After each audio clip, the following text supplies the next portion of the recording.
আমরা দেই আমার কাগজে ঢুকিনি।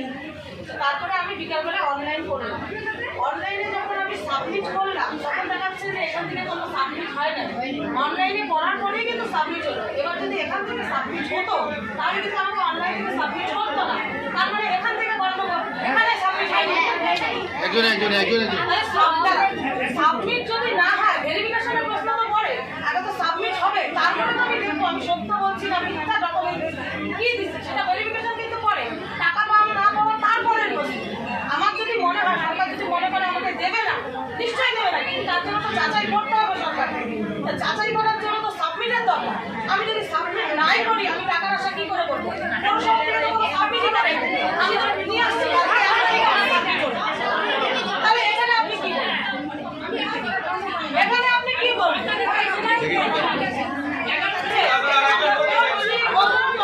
সাবমিট যদি না হয় তাহলে কি করে ইনকোয়ারি হবে? সাবমিট হওয়ার পরে তো ভেরিফিকেশন হবে, তারপরে তো প্রশ্ন আসবে টাকা পাওয়া না পাওয়া। আমি টাকাটা পাবো, আমি যোগ্য কি অযোগ্য তারপরে প্রশ্ন আসবে। তার আগে তো সাবমিট করতে হবে। তাহলে কালকে যখন আমি 8টার সময় সাবমিট করলাম আমার কাছে আছে ডেট তারিখ সব কিছু আছে। তাহলে কালকে যখন আমি সাবমিট করলাম তখনও দেখা যাচ্ছে পৌরসভা থেকে কোনো সাবমিট করেনি। তাহলে সাবমিট যখন করেনি তাহলে আমরা আশা রাখতে পারি না যে পৌরসভা থেকে কোনো কাজ করেছে। আজকে আমি 6 তারিখে জমা দিয়েছি, 6 তারিখে জমা দিয়েছি, 5 তারিখে জমা দিয়েছি, 6 তারিখে জমা দিয়েছি। আমরা যদি এত টাকা আছে প্রত্যেকে এখানে কতজন ফর্ম জমা দিয়েছে প্রত্যেকে 100 টাকার উপরে খরচা করেছে। আর 25 টাকা খরচা করে আমরা অনলাইনে করতে পারতাম না? প্রত্যেকের সময় এখানে দাম আছে। প্রত্যেকটা মহিলা নিজে নিজে বাড়ির কাজ করে আসে এখানে। আর এখানে আসার পরে কি শুনতে হয়? এটা আনেননি, যান ওটা নিয়ে আসে। এটা চাই জেরক্স করে, জেরক্সের মেশিনে যেখানে 3 টাকা করে নেওয়ার কথা সেখানে 5 টাকা 10 টাকা করে নিচ্ছে। কিসের জন্য? কিসের জন্য?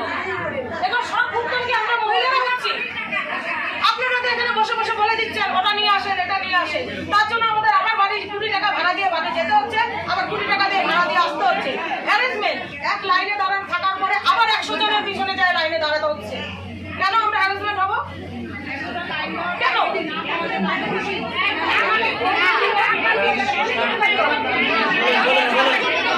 কিসের জন্য?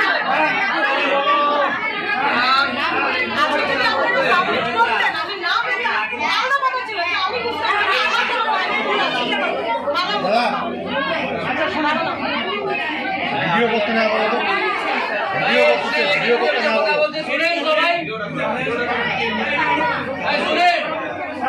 উনি বলছেন আর কিছু